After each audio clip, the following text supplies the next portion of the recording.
नमस्कार दोस्तों, good morning. मैं हूं अभिषेक वर्मा और आप सभी लोगों का बहुत बहुत स्वागत है आपके अपने YouTube channel easy maths with Nehra sir पे। और यहाँ easy maths with Nehra sir YouTube channel पे मैं डेली आपके लिए दो वीडियोस की सीरीज लेकर आ रहा हूँ, जिसमें एक में हम टॉपिक पढ़ रहे हैं और दूसरी में हम प्रीवियस ईयर्स के क्वेश्चन एसएससी बैंकिंग में आए हुए बेस्ट मेथड से, बेस्ट अप्रोच से कर रहे हैं, जिससे आपको कम से कम समय में अच्छे से अच्छा रिस्पॉन्स मिले, अच्छे से अच्छा आंसर मिले, विदाउट आपके एरर्स के, बिना एरर्स के आपको आंसर मिले कम समय में, जिससे कि क्या आप ज़्यादा से ज़्यादा मार्क्स स्कोर कर पाओ। तो इसमें प्रीवियस ईयर्स क्वेश्चन का एक पूरा सेट हमने कंप्लीट करा था पहले, जिसमें लगभग जिसमें मेरे हिसाब से लगभग 70 सवाल के आसपास हमने डिस्कस किए थे, 70 क्वेश्चंस। और उसके बाद में हमने जो है डीआई के भी सॉल्व किए थे। तो इस प्रीवियस ईयर क्वेश्चंस में हम जो है डीआई,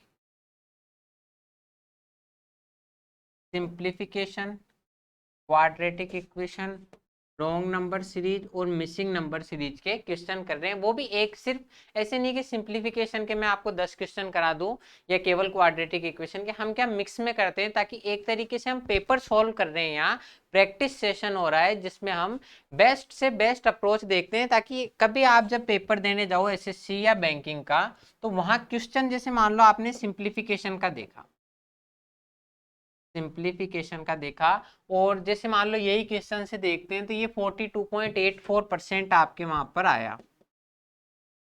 तो 42.84% का वहां पर आपको डायरेक्ट याद आएगा कि ये हमने वीडियो में देखा था और इसका फ्रैक्शन वैल्यू 3/7 है।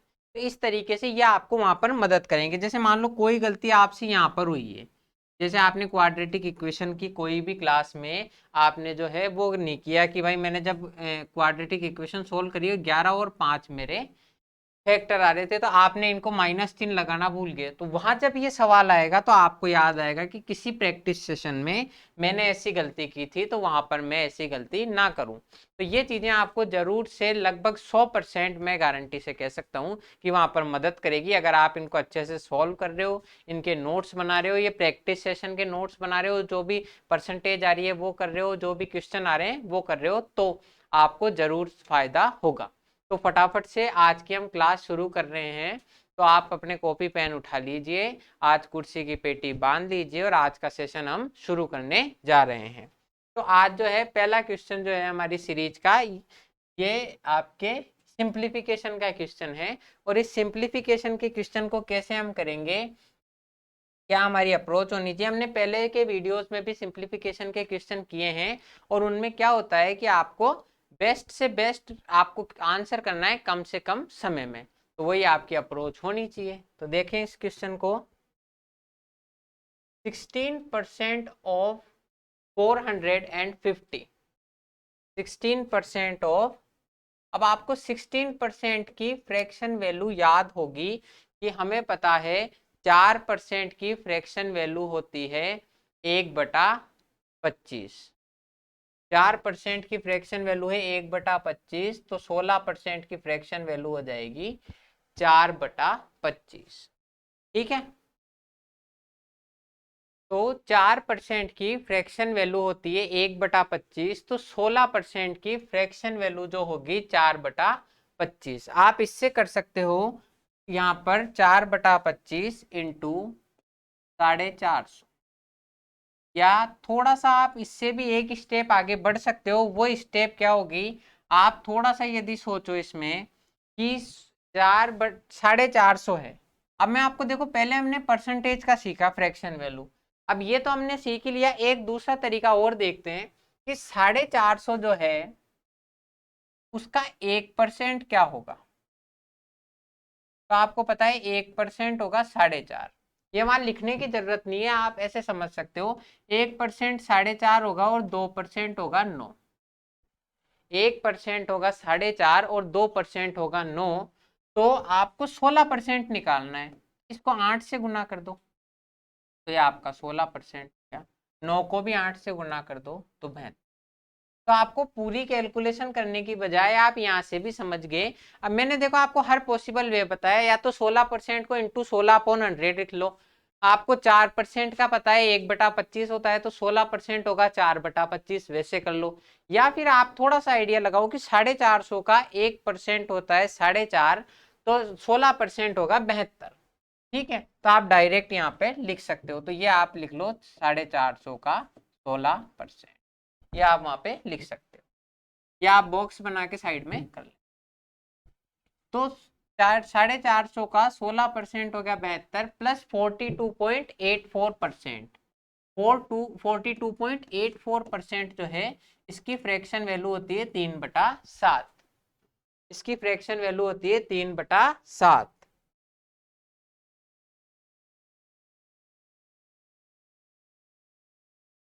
3/7। अब ये 42.8% की फ्रैक्शन वैल्यू 3/7 होती है। कैसे कि आपको 1/7 की परसेंटेज वैल्यू पता है 14.28, उसको 3 से गुणा कर दो तो 3/7। तो 3/7 ऑफ 340 बराबर 19, प्लस हम मान लेते हैं x%, मान लेते हैं x% ऑफ 800, x% ऑफ 800। अब ये 7 से कट जाएगा, देखो ये पता है 7 का क्यूब होता है, तो एक पावर कट जाएगी, 7 का स्क्वायर 49। इसको कैलकुलेट करने की जरूरत नहीं है अगर आपको क्यूब वगैरह याद है तो 7 3/7 इंटू 49। अब देखो ये 72 तो ऐसा का ऐसा है, प्लस 49 इंटू 3 करना है, तो 49 इंटू 3 पूरा कैलकुलेट करने की बजाय आप इसको 50 में से एक कम कर लो अपने माइंड में ही, कि 50 इंटू 3 150 होता है, तो 150 से 3 कम होगा 147। ये -19 इधर आ जाएगा, बराबर x% ऑफ 800, x% ऑफ 800। अब इसके बाद देखो 72 और 149 जो होता है, ये आपके देखो 147 है, इसकी जगह अगर 150 होता तो आता 222। 150 और 72 222, 3 कम कर दो 219 आएगा, इन दोनों का योग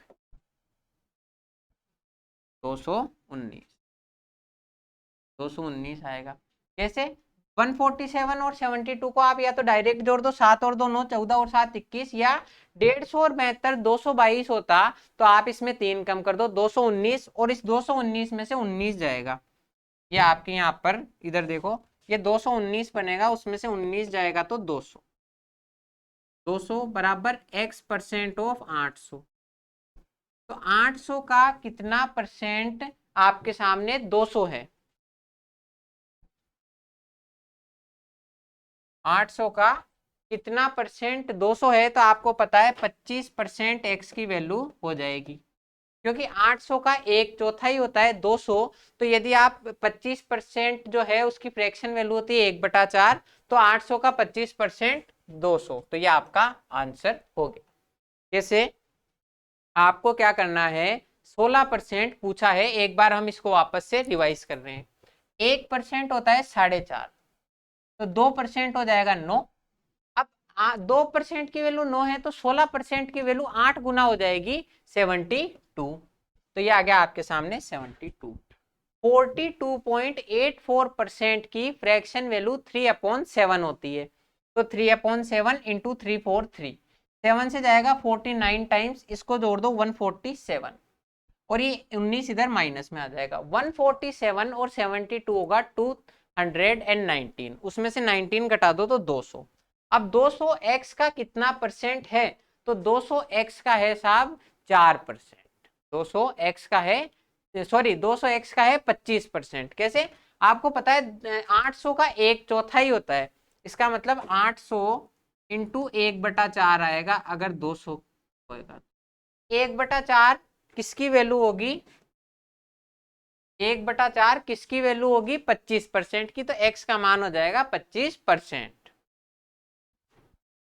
तो इस तरीके से हम इस क्वेश्चन का आंसर करेंगे। हमने वापस रिवाइज भी कर लिया, इन क्वेश्चन की हम मैक्सिमम प्रैक्टिस कर रहे हैं ताकि हमें एग्जाम में बेस्ट से बेस्ट अप्रोच ध्यान रहे। तो 200 है x% ऑफ 800। अब आपको देखो थोड़ा सा पता है तो आप डायरेक्ट 25% की वैल्यू निकाल दोगे कि भाई 25% का मतलब होता है 1/4, तो ये 25% वैल्यू हो जाएगी। फिर नेक्स्ट क्वेश्चन देखते हैं।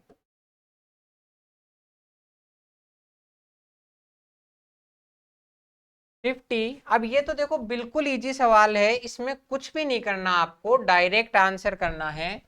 50 प्लस 130, सॉरी 13 × 40, 13 × 40 करना है, तो 13×4 = 52 और 10 ऐसा का ऐसा लिख दो, बराबर x% ऑफ 3800, बराबर x% ऑफ 3800। हमने ये जो आपके क्वेश्चन मार्क है इसकी जगह x% मान लिया। 520 और 50 हो जाएगा आपका 570, बराबर x% ऑफ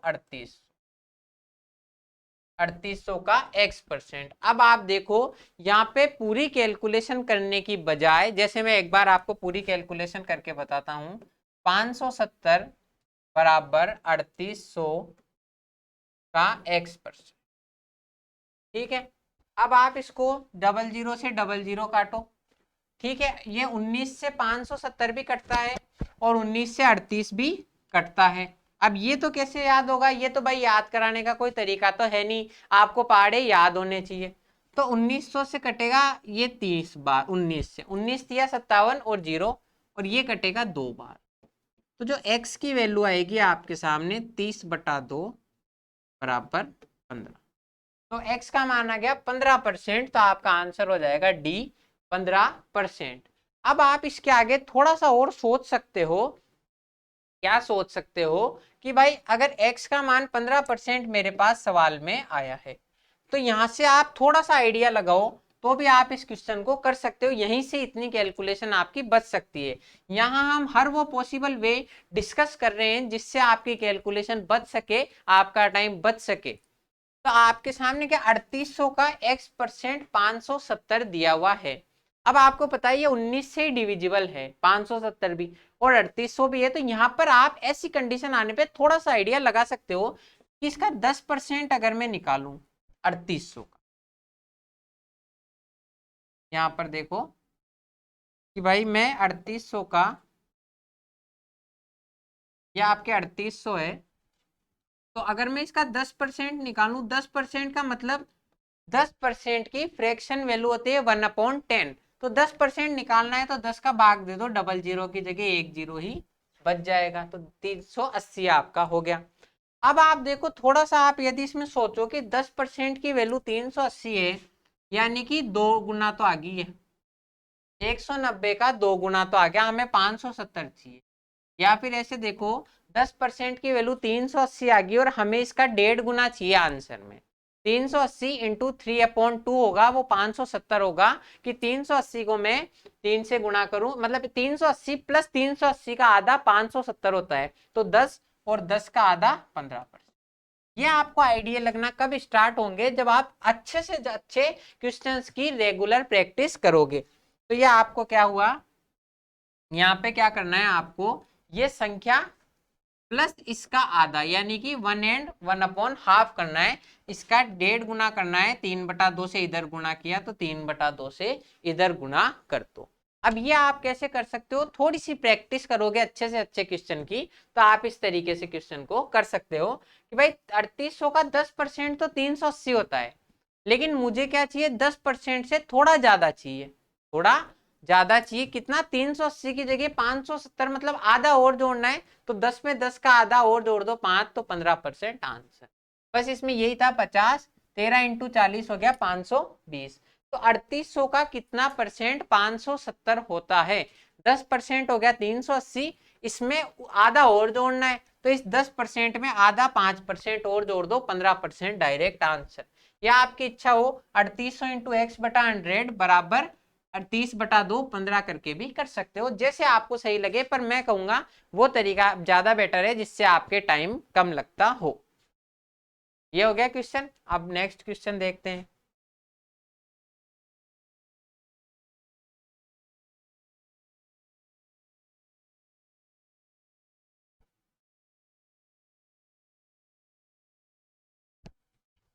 35% ऑफ 1740, 1740 का 35% क्या होगा?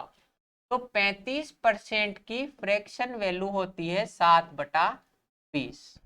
अब ये 7/20 कैसे? 5% की फ्रैक्शन वैल्यू होती है 1/20 और 35% की फ्रैक्शन वैल्यू होती है 7/20। अब ये हम जैसे जैसे प्रैक्टिस करेंगे, मैं कह रहा हूं जब तक हम परसेंटेज पढ़ेंगे इन सिंप्लीफिकेशन के क्वेश्चन के थ्रू ही आपको मैक्सिमम परसेंटेज तो याद हो जाएगी।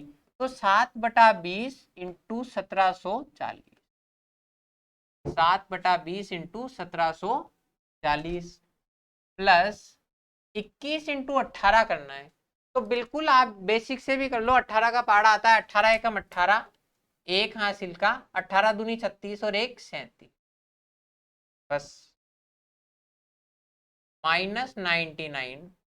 और इसकी वैल्यू हमें ज्ञात करनी है। तो जिसकी वैल्यू ज्ञात करनी है हम x मान लेते हैं कि 35% यानी कि 7/20 ऑफ 1740 प्लस 21 इंटू 18 378 माइनस 99 बराबर x। तो इस x की वैल्यू हमको ज्ञात करनी। अब देखो यहाँ पर क्या आपको इनकी इस तरीके से प्रैक्टिस करनी है कि मैं जब 35% बोलूं तो आपके माइंड में इसकी एक इमेज 7/20 भी बननी चाहिए, तो हमारे कुछ फायदा है पढ़ने का। ये देखो 0 से 0 कट जाएगा और 2 से काटेंगे, 2 अंटे 16 और 2 सत्ते 14, 87। या थोड़ा सा आप समझो कि 170 का आधा कितना होता है? 85। 4 और है तो 4 का आधा, 2 और जोड़ दो 87। अब 87 इंटू 7 करना है, 7 7 49, 4 हासिल की, 8 7 56 और 4 60, 609। क्या आ गया आपका? 609 प्लस 378 माइनस 90। ठीक है। अब या तो आप पहले 99 घटा दो, जोड़ लो, कुछ भी करो। अब देखो यहाँ पे मैं आपको ऐसे बताऊंगा, जब 99 है, ये 99 इसीलिए दिया है ताकि आपको कैलकुलेशन नहीं करनी पड़े। 609 में से 99 घटाओ आप, अगर आप 100 घटाते तो 509 आता, 100 घटाते तो 509 आता। हमने एक ज्यादा घटा दिया तो एक बढ़ा दो 510, एक ज्यादा घटा दिया ना आपने, कि आप इसमें से 100 घटाते तो 509 आता, लेकिन हमने ऑलरेडी एक ज्यादा बढ़ा दिया, तो वो 500 एक ज्यादा घटा दिया तो एक ज्यादा बढ़ा दो, 509 और एक 510, या 9 में से 9 गए 0, 60 में से 9 गए 51। लेकिन दूसरा तरीका ज्यादा बढ़िया है, आप इसको 100 माइनस 1 कर दो, तो इसमें माइनस का 100 करोगे 509 और माइनस माइनस प्लस का 1 हो जाएगा। एक बार यहाँ देख लो, 609 माइनस 100 माइनस का 1, 99 को ये लिख दिया, तो 609 माइनस 100 प्लस 1। लेकिन वहां इतना नहीं करना, आपको माइंड में सोचना है कि एक जोड़ो और 100 घटा दो, तो 510 आपका आंसर, प्लस ये बीच में बच गया आपका 370। ये 99 हम ऑलरेडी घटा चुके हैं, दोनों को जोड़ दो, 0 और 8 0, 7 और 1 8, 5 और 3 8, सॉरी 0 और 8 8, 7 और 1 8, 5 और 3 8। एक्स की वैल्यू आ गई 888, 888 आपका ए ऑप्शन राइट आंसर है। तो कुछ सिंप्लीफिकेशन के क्वेश्चन सिर्फ आपके लिए थाली में परोसे हुए नंबर होते हैं, अगर आपने उनको सही से कैलकुलेट किया है तो।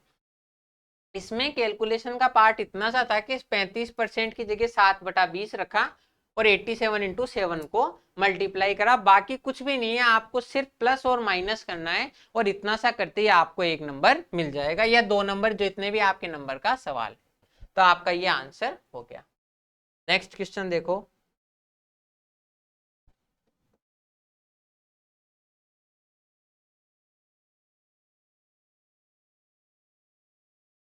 यह आपका नेक्स्ट क्वेश्चन है क्वाड्रेटिक इक्वेशन। तो क्वाड्रेटिक इक्वेशन में बेसिक से इक्वेशन बना के सॉल्व करना और फिर उसके बाद में फैक्टर ज्ञात करना हम प्रीवियस वीडियोस में सीख चुके हैं, और उस वही वीडियोस में हम एक स्टेप आगे बढ़ चुके हैं कि हम कैसे इन क्वेश्चंस को डायरेक्ट भी कर सकते हैं। सिर्फ आपको इतना करना है कि इधर से आपकी, यहाँ से देखो, यहाँ से आपकी इक्वेशन उठानी है 3x² माइनस 70x प्लस 20। हमें ऐसे दो मान चाहिए जिन्हें जोड़ने अथवा घटाने पर 17 आता हो और गुणा करने पर 22 इंटू 3 66 आता हो। अब आप यहां से देखो कि ये चिन्ह प्लस का है, इसका मतलब आपके 3 इंटू 22 प्लस का 66 आना चाहिए गुणा करने पर। तो दोनों संख्याएं या तो प्लस की होगी या दोनों संख्याएं माइनस की होगी, अर्थात दोनों संख्याएं जुड़ेगी। तो दो ऐसी संख्याएं जिनको जोड़ने पर माइनस का 17 आता हो। अब जोड़ रहे हैं तो वो दोनों संख्याएं माइनस की ही होगी। दो ऐसी संख्याएं जिनको जोड़ने पर तो 17 आता हो और ये आपके गुणा करने पर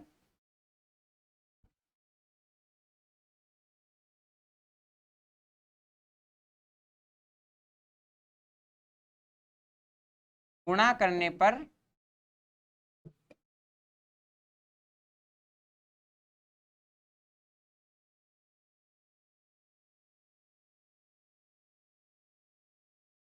दो ऐसी संख्याएं जिन्हें गुणा करने पर 66 आता हो और जोड़ने पर माइनस का 17 आता हो। ये हम पहले ही वीडियोस में डिस्कस कर चुके हैं, कैसे पता कर पड़ेगा जोड़ने पर आएगा या माइनस करने पर आएगा। ये पॉजिटिव चिन्ह अर्थात दोनों जो भी गुणनखंड होंगे वो सेम होंगे, सेम चिन्ह के होंगे, तो जोड़ने पर माइनस का 17 आएगा, यानी दोनों नेगेटिव होंगे।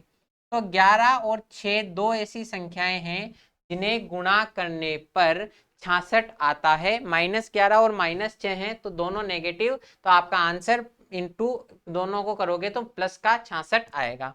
और जोड़ने पर -11 और -6 का आपका उत्तर आएगा आपके सामने 17 माइनस का। तो यह आपके आगे x के गुणांक। अब इस गुणांक से मान आपको डायरेक्ट ज्ञात, x के गुणांक आगे मान ज्ञात करने, इनके चिन्ह चेंज कर दो। 11 और 6 चिन्ह चेंज कर दिया और एक्स स्क्वायर का जो गुणांक है इसका भाग दे दो 11/3 और यही आपके x का मान होगा इस इक्वेशन के लिए। अब इस तक हम कैसे पहुंचे ये हमने प्रीवियस वीडियोस में देखा है, तो जिन्होंने भी वो वीडियो नहीं देखी है आप जरूर से वो वीडियो देखिए। तो हमने x के मान निकाल दिए 11/3 और ये जो 6/3 है इसका मतलब हो गया 2। अब इसके बाद में वाई स्क्वायर की इक्वेशन सॉल्व करते हैं। 3y square -13y plus 12 is equals to, हमें ये इक्वेशन सॉल्व करनी है। तो ऐसे दो मान जिन्हें गुणा करने पर ये प्लस का चिन्ह है अर्थात 36 आए तो दोनों संख्याएं पॉजिटिव होगी या नेगेटिव होगी, और जोड़ने पर माइनस का 13 आए यानी दोनों संख्याएं नेगेटिव होगी, तभी दोनों को जोड़ने पर माइनस का 13 आएगा। तो ऐसे आपको दो गुणनखंड चाहिए 36 के जिनको जोड़ने पर 13 आए, तो 9 चौक 36 होता है, तो 9 और 4 दोनों नेगेटिव। ये आपके x के गुणांक आगे क्रॉस चेक कर लो। 9 इंटू 4 -9 इंटू -4 माइनस प्लस का 36 जो कि 12 इंटू 3 36 है, और -9 और -4 माइनस का 13। ये आपके गुणांक आगे, तो इसके मान निकाल देंगे डायरेक्ट। चिन्ह चेंज कर दो 9 और 4 और उसके बाद में इस चिन्ह का भाग एक्स स्क्वायर के गुणांक का भाग लगा। यही आपका सबसे शॉर्टेस्ट मेथड है। आपको कोई इतनी इक्वेशन सॉल्व नहीं करनी, ना आपको डायरेक्ट फॉर्मूला लगाना है, सिर्फ डायरेक्ट ये देखो दो ऐसे मान जिनको जोड़ने पर ये आए या घटाने पर और गुणा करने पर 12 इंटू 3 36 आए। तो आपके सामने y का मान हो गया 9/3 तो हो गया 3 और 4/। अब हमें इन दोनों मानों से तुलना करनी है कि क्या x का मान बड़ा है या y का मान बड़ा है, क्या आपका इसमें आंसर आ रहा है।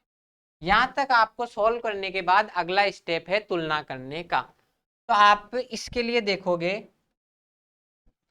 y बराबर 3 के लिए 11/3 जो है वो 3 से बड़ा है या छोटा। 3 जो है देखो ये तो 9/3 ही है, 3 का तो भाग ऊपर भी लग रहा है, मतलब ये 3 का मान 9/3 भी मैं मान सकता हूं क्योंकि 9/3 को ही मैंने 3 लिखा है।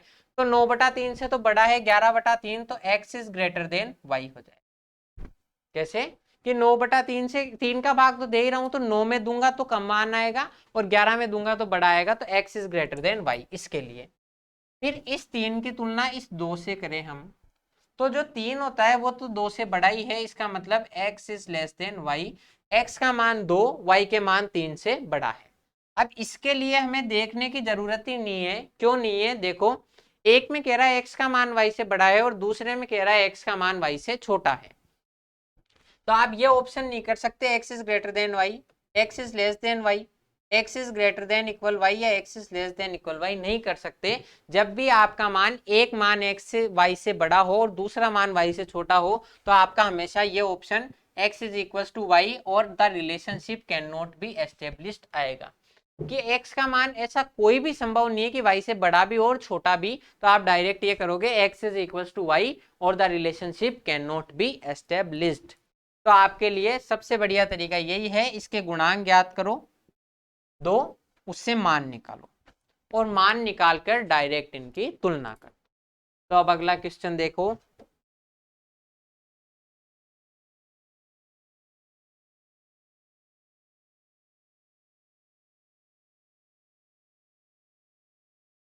सबसे पहले पहली इक्वेशन सॉल्व करते हैं। 15x square minus 16x plus is equal to 15x square minus 16x plus 4 is equal to 0। अब हमें ऐसे मान चाहिए दो जिनको गुणा करने पर 15 इंटू 4 प्लस का 60 है और जोड़ने या घटाने पर माइनस का 16 है। ऐसे x के गुणांक चाहिए। अब देखो प्लस का 60 आएगा अर्थात या तो दो प्लस की संख्याएं आपस में मल्टीप्लाई होगी या दो नेगेटिव संख्याएं होगी। तो 15 इंटू 4 है और दोनों ये देखो ये चिन्ह तो ये बताएगा कि दोनों प्लस की होगी या दोनों माइनस की होगी और ये चिन्ह बताएगा कि ये देखो आप ये संख्याएं आपकी दोनों नेगेटिव होगी तभी जोड़ने पर आएगा। ये चिन्ह बताएगा कि जुड़ेगा या घटेगा, तो दोनों संख्याएं एक चिन्ह की होगी तो जुड़ेगा। और यहाँ ये माइनस का 16 है मतलब दो माइनस की संख्याओं को जोड़ने पर ही माइनस का 16 आ सकता है। तो 10 और 6 दोनों माइनस, 10 और 6 ऐसे दो मान हैं जिनको जोड़ने पर माइनस का 16 आएगा। माइनस 10 और माइनस 6 माइनस का 16 और गुणा करने पर 15 इंटू 4 60 होता है तो माइनस 10 इंटू माइनस 6 प्लस का 60 आएगा। यह आपके x के गुणांक हो गए। अगली स्टेप में हम x का मान ज्ञात कर देंगे कि इन गुणांक के चिन्ह चेंज कर दो, नेगेटिव है तो पॉजिटिव और इस 15 का भाग ये आपके x के मान आएंगे। कभी आप घर पे चेक करना चाहो फुर्सत में तो इन दोनों मानों को रख दीजिए x की जगह और ये इक्वेशन आपकी सेटिस्फाई हो जाएगी। ये x का मान रखने पर इस पूरी कैलकुलेशन का मतलब 0 आ जाएगा। तो x के मान आपके यहां से आगे डायरेक्ट x बराबर 10/15 5 से काट दो 2 बटा और 6/15 3 से काट दो 2 बटा। बस सिर्फ दो स्टेप में हमने क्वाड्रेटिक इक्वेशन को सॉल्व कर दिया है कि आपके सामने क्या आया, गुणांक जो है -10 और -6 होंगे जिनको जोड़ने पर माइनस का 16 आएगा और गुणा करने पर 60 आएगा। तो मानोगे गुणांकों के चिन्ह चेंज करके हमने इस एक्स स्क्वायर के गुणांक का भाग दे दिया। तो ये हो गया आपके सामने। अब y की इक्वेशन सॉल्व करते हैं। 5y square minus 18y plus 9 is equal 5y square minus 18y plus 9 is equal to 0। अब ये चिन्ह पॉजिटिव है, इसका मतलब दोनों संख्याएं ऐसी होनी चाहिए जिनको जोड़ने पर 12 आए और ये 18 माइनस का है मतलब दोनों संख्याएं नेगेटिव होगी। ये तो ऐसे बता रहा है दोनों संख्याएं एक ही चिन्ह की होगी, या तो दोनों पॉजिटिव या दोनों नेगेटिव। और माइनस का 18 है तो दो नेगेटिव संख्याओं को जोड़ने पर ही माइनस का 18 आएगा। तो y के ऐसे दो गुणांक हमें बताने हैं जिनको जोड़ने पर माइनस का 18 आए और गुणा करने पर 45 आए। तो क्या मान संभव होंगे देखते हैं हम।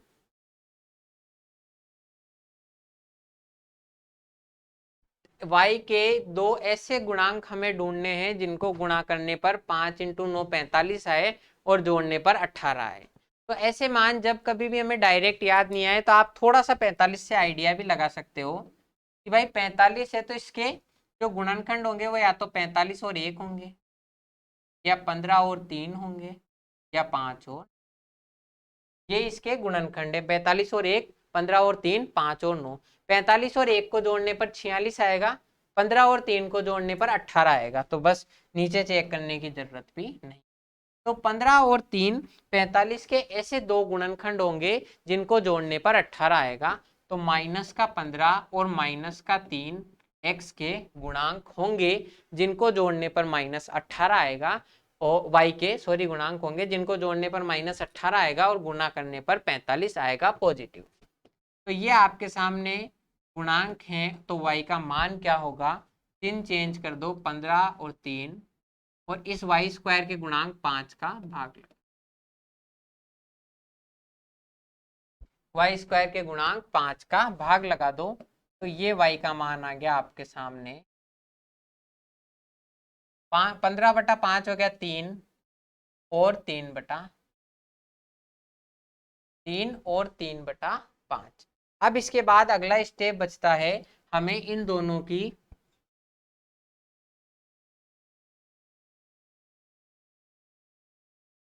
इसके बाद अगला स्टेप बचता है, हमसे x और y के मान नहीं पूछे गए हैं, हमें x और y की तुलना कर ये बताना है कि क्या x का मान जो होगा वो y से बड़ा है, छोटा है, बराबर है, क्या है।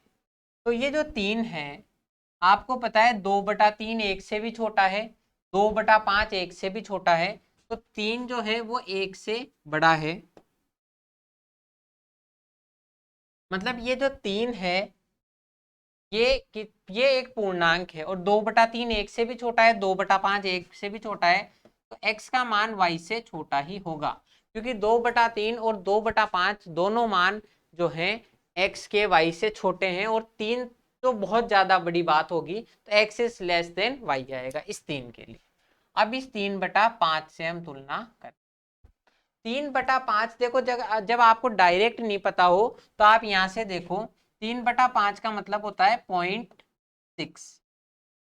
3/5 का मतलब होता है 0.6। ये कैसे, 5 में 3 का भाग लगा दो, एक संख्या छोड़ के पॉइंट लगाओगे तो 30 और 5 6 30। और 2/3 का तो हमको ध्यान ही है कि 2/3 जो होता है वो 0.66 होता है। बस ये आपको क्या फटाफट आपके फिंगर टिप्स पे होने चाहिए कि कैसे आप 3/5 का मान 0.6 याद होना चाहिए, 2/3 का मान 0.66। तो 2/3 जो है x से, ये 2/3 3/5 से बड़ा है, इसका मतलब x का मान y से बड़ा है। अब इस मान को इससे तुलना करके देखने की जरूरत भी नहीं है, और तुलना करने की इसमें वैसे भी जरूरत नहीं है, 2/5 3/5 से छोटा ही होगा, x is less than y। अब ये एक इक्वेशन में अगर आप इसको नहीं भी करो तो जरूरत नहीं है, क्योंकि यहीं से पता पड़ गया। इक्वेशन नंबर 1 में आपको कह रहा है x is less than y, x का मान y से छोटा है। इक्वेशन नंबर 2 में आपको कह रहा है x is greater than y, x का मान y से बड़ा है। दोनों चिन्ह आगे, हमेशा आपका ये ऑप्शन राइट हो जाएगा, x बराबर y और the relationship can not be established, क्योंकि आप क्लियरली नहीं कह सकते कि x का मान y से बड़ा है या x का मान y से छोटा है। तो गुणांक ज्ञात करना और मान निकालना बिल्कुल आसान है। उसके बाद दोनों मानों की तुलना कर लीजिए कि x का मान y से बड़ा है या x का मान y से छोटा है। ठीक है, इसके बाद नेक्स्ट क्वेश्चन करते हैं। जैसे जैसे हम ये क्लासेस कंटिन्यू कर रहे हैं, आपने नोटिस किया होगा कि जो आपके टाइम लग रहा था क्वेश्चंस को सॉल्व करने में, वो धीरे धीरे बहुत ज्यादा कम होता जा रहा है, और एक वीडियोस में क्वेश्चन जो हमारे सॉल्व हो रहे हैं उनकी संख्या बढ़ती जा रही है। x square plus 59x plus 7x। तो अब आपकी भी घर पे मैं उम्मीद करता हूं कि वीडियोस में स्पीड बढ़ गई होगी। तो ये आज की, सॉरी मैंने अभी ध्यान नहीं दिया, आज की वीडियो में हम ये क्वेश्चन अब आगे कल मैं कंटिन्यू करूंगा, क्योंकि आज की वीडियो का टाइम पूरा हो गया। तो आप ये जो है अब जस्ट कल की वीडियो में हम कर लेंगे, क्योंकि इसको सॉल्व करने से थोड़ा सा टाइम ज़्यादा हो जाएगा। ये मैं आपसे कल की वीडियो में मिलूंगा। अगर आपको ये सवाल समझ में आ रहे हैं और आपका भी लगने वाला टाइम कम हो गया है पहले की तुलना में, तो वीडियोस को यार लाइक कर दो, और ये वाला क्वेश्चन आप चाहो तो घर पे सॉल्व कर लो, वरना कल की वीडियो में मैं आपसे मिलूंगा ये सवाल लेकर। तो जब हम सॉल्व कर लेंगे, आज की वीडियो में इतना ही था। अगर ये पसंद आ रहे हैं तो जरूर एक बार इनको लाइक कर दो और चैनल को सब्सक्राइब कर। ठीक है, थैंक यू, जय हिंद।